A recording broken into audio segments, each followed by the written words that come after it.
Ladies and gentlemen, the Republican candidate for president, Mr. Donald J. Trump.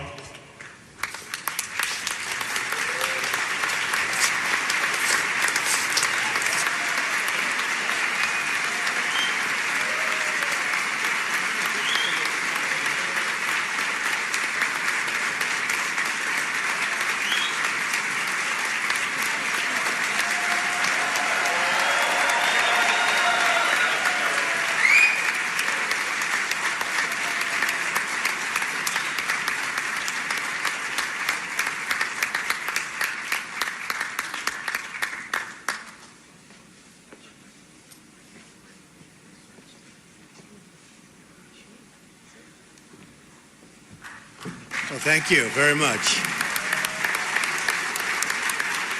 Thank you. This is a great honor, and I am very, very grateful being here today in front of so many distinguished people. I've met more generals than I've ever seen in my life. I like them and they like me. A lot of endorsements, I can tell you. My special gratitude to General Ashenhurst and General Hargett, and to each and every one of you. Thank you very much. Thank you, guys. The National Guard of the United States has defended this nation at war, kept our citizens safe at home, and rushed into danger wherever it has threatened our people. Our debt to you is eternal. Yesterday was the 15th anniversary of the 9/11 attacks. The National Guard was sent to assist in the aid and recovery, and these are serious, serious bad days for our country. The recovery efforts at Ground Zero in New York City, and I was there and I know what you went through. Since 9/11, there have been 780,000 members of the National Guard deployed overseas, including those with multiple deployments. Right now, 10,000 members of the National Guard are in Iraq, Afghanistan, and many other countries all across the world and doing an unbelievable job.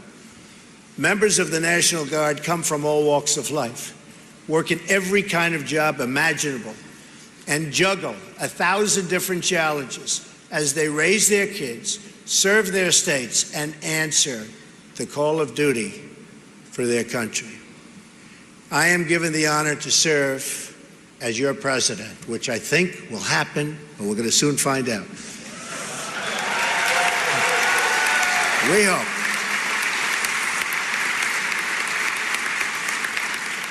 And if it does happen, I will pledge to give you the resources, the equipment, and the support you need and deserve, and that you're not getting.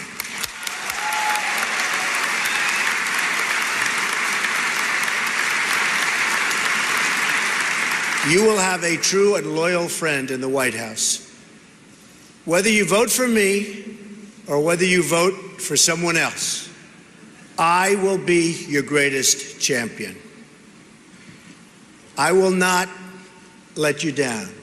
I am running to be a president for all Americans, and I've been especially humbled to have the support of so many of our men and women in uniform.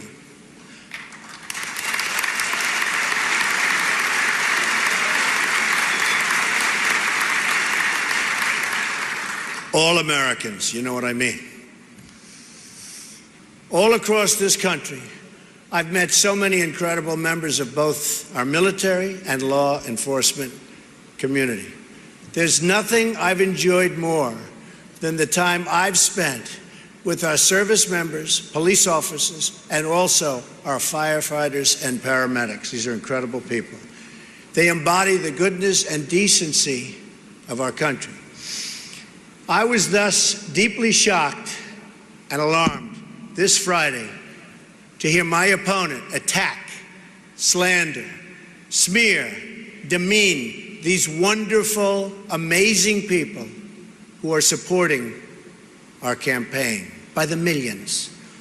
Our support comes from every part of America and every walk of life. We have the support of cops and soldiers, carpenters and welders, the young and the old, and millions of working-class families who just want a better future and a good job. These were the people Hillary Clinton so viciously demonized. These were among the countless Americans that Hillary Clinton called deplorable, irredeemable, and un-American. Nobody's heard anything like this. She called these patriotic men and women every vile name in the book. She called them racist, sexist, xenophobic, Islamophobic. She called half of our supporters a basket of deplorables in both a speech and an interview. She divides people into baskets as though they were objects, not human beings. Hillary Clinton made these comments at one of her high-dollar fundraisers on Wall Street. She and her wealthy donors all had a good laugh. You heard them. They were all laughing. Good, solid laugh. They were laughing at the very people who paved the roads. And these are the roads that she, with all of her security, drive on. Paint the buildings she speaks in, and importantly, all of the other functions. If you think all functions in life, including this auditorium and its maintenance. Hillary Clinton is an insider supported by powerful insiders attacking Americans who have absolutely no political power. Hillary Clinton spoke with hatred and derision for the people who make this country run. She spoke with contempt for the people who thanklessly follow the rules, pay their taxes, and scratch out a living for their family, a hard-earned living, too.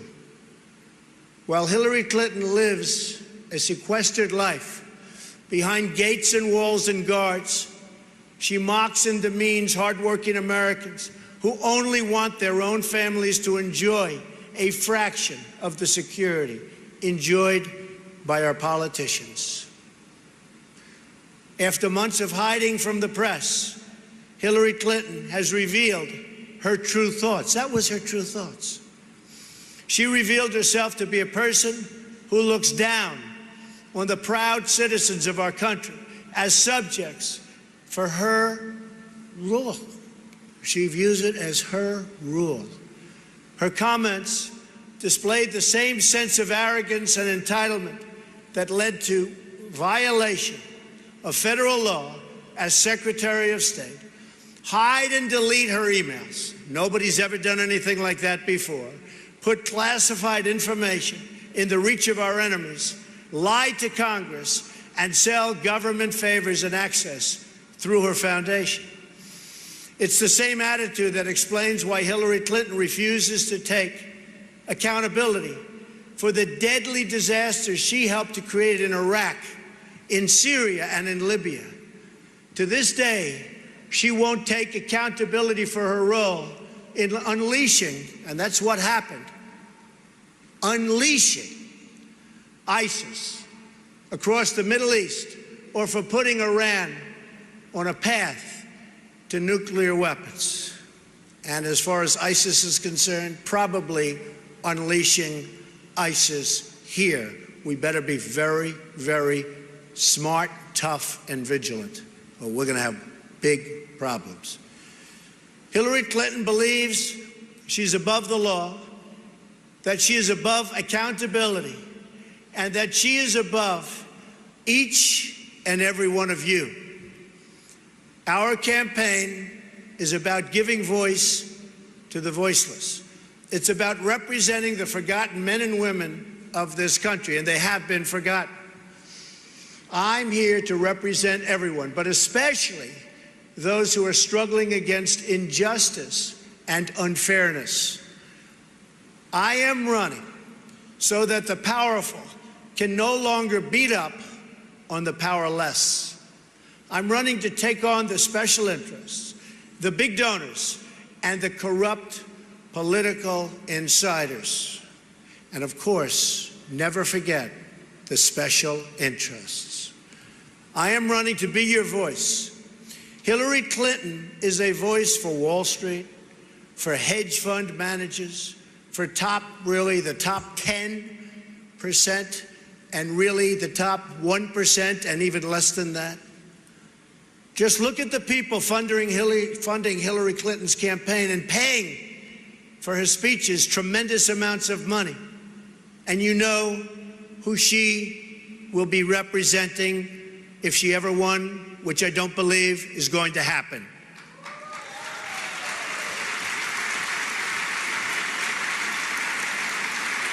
In fact, if you look at the recent polls, the ones over the last few days, we're doing very well.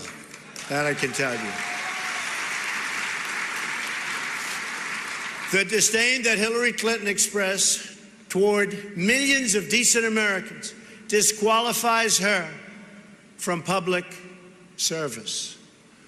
You cannot run for president if you have such contempt in your heart for the American voter, and she does. You can't lead this nation if you have such a low opinion for its citizens. Hillary Clinton still hasn't apologized to those she slandered. In fact, she hasn't backed down at all. She's doubled down on her campaign conspiracy and contempt. If Hillary Clinton will not retract her comments in full, I don't see how she can credibly campaign any further. Let's be clear. These were not offhand comments from Hillary Clinton. These were remarks, not at all. They were given also in an interview, and probably a number of interviews. These were lengthy, planned, and prepared remarks. It was perhaps the most explicit attack on the American voter ever spoken by a major party presidential nominee. Total disrespect for the people of our country. Clinton was using a very deliberate page from the Democratic playbook, smearing someone with one of the names, those names, in order to scare, and I mean try and seriously scare them out of voting for change. And we're bringing change. She can't bring change. She's been doing this for 35 years. She now talks about change. There's no change. It's going to be more of the same, only worse. It's going to be 4 more years of Barack Obama, only worse. She just took it to a whole new level by applying it to tens of millions of people. She used these vile words in order to bully and intimidate honest citizens out of seeking government reform. And there will be reform. There has to be reform. People who want their immigration laws enforced, and we have no choice, we have to do that, and their borders secured, are not racists. They are patriotic Americans of all backgrounds who want their jobs and families protected. People who warn about radical Islamic terrorism are not Islamophobes. They're not. They are decent American citizens who want to uphold our tolerant values and keep our country safe. People who support police and who want crime reduced and stopped are not prejudiced and are not bad people.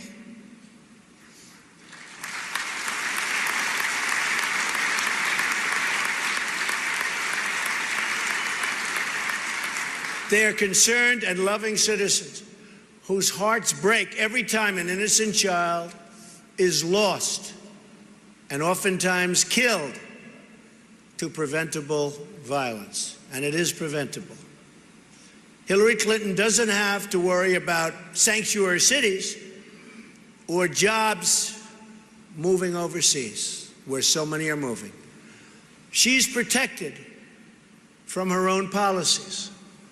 The policies of Hillary Clinton have produced failing schools, shrinking incomes, and the tragic poverty and joblessness in our inner cities. Our inner cities are a disaster. Our campaign is dedicated to changing these policies to make life better for all Americans.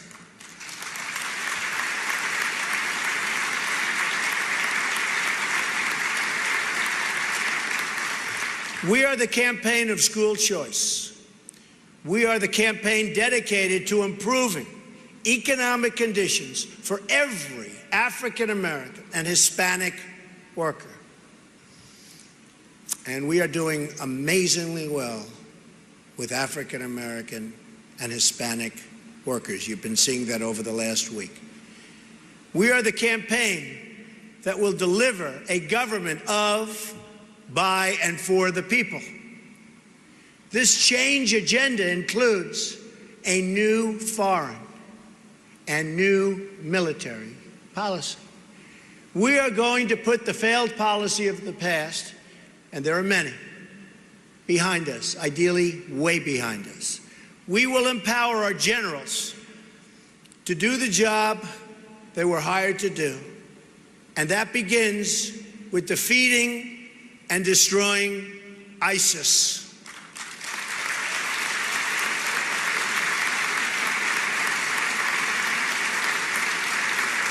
Thank you.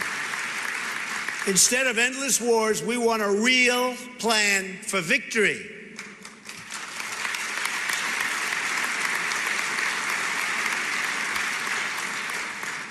We will abandon the policy of reckless regime change favored by my opponent, and we will instead work with our allies to advance the core national security interests of the United States. America first. Remember that. America first.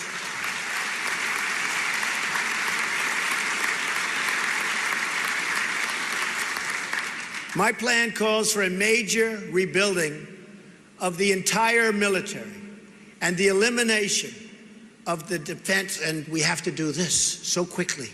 It's a disaster, of the defense sequester. It is a disaster.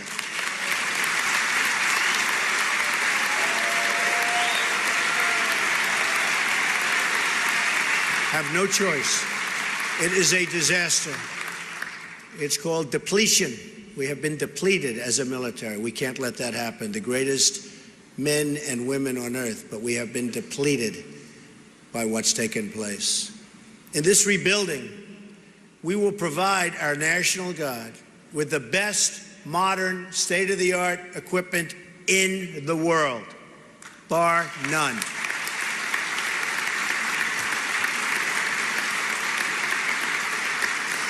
The National Guard is often the first and the last line of defense for our people. You are there when the hurricanes and floods and tornadoes strike. Always amazes me. The courage, the care, the love that you give, amazing. And the danger is beyond belief. You are there to protect civilians in times of unrest. You are there to respond to every natural disaster. You deserve a government that recognizes and honors your contribution and that ensures you have the resources you need to get the job done and to get the job done right. Right?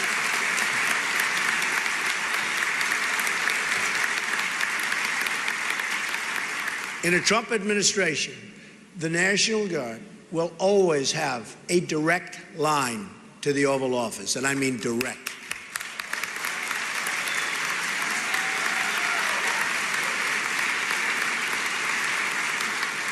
You will have an administration that never loses sight of the vital contribution you make each and every day.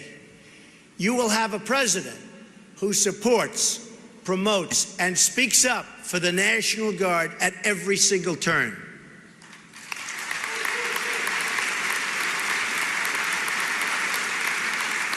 The incredible members of the National Guard have sacrificed life and limb for our freedom, our safety, and our country. We will never forget our heroes, their families, and the ones they've left behind. Our gratitude is and will be everlasting. We will protect those who protect us. And we will follow your example of unity, working in common purpose and for a common cause. We will be one people under one God, saluting one American flag.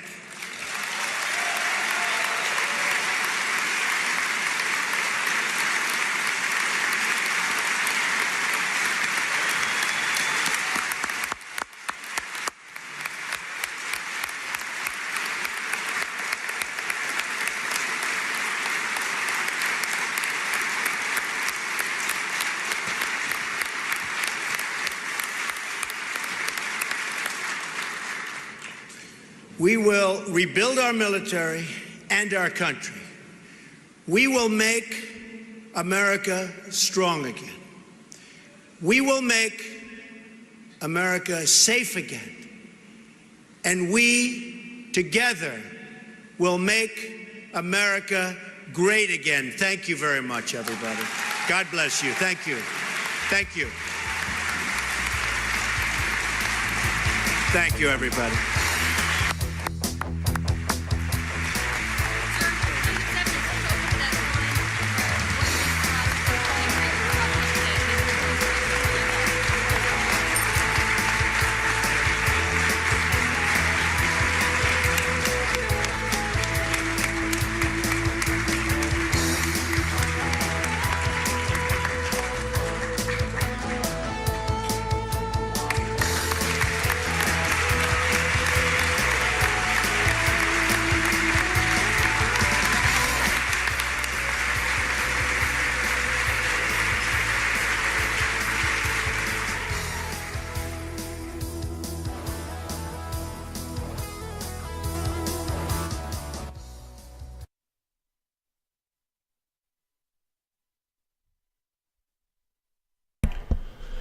Joe Seals here in the RSBN studios. Good afternoon to everybody. We wanted to remind everybody that we have pregame coverage of Donald Trump in Asheville, North Carolina, beginning at 2 o'clock Eastern Time. That's about 45 minutes away from now. Our reporter is in Greenville, and our cameras are there tonight for the rally, which will happen at 6 o'clock Eastern Time. So you want to tune in. We have it now. We now have it up on the website and also on the YouTube page. Our live pregame coverage will be outside the venue there in Asheville, interviewing Donald Trump supporters, and hopefully even some campaign staff will be joining us today. We'll be broadcasting live for about an hour and a half, and then we're going to move on to the rally inside at 5 o'clock. Or 6 o'clock Eastern. All of our cameras are already set. The security sweep is underway, so we look forward to bringing that to you tonight, and with much better results than last time. Excuse me. So we are going to end this stream now, and everybody can head on over to the pregame stream, which you will find on our channel under upcoming Donald Trump live events. Also, the moderators can post the link in the chat there if you want to just click on it. We'll be starting here within the next half an hour or so. I am anticipating that. Also, tomorrow we will be live from Aston, Pennsylvania.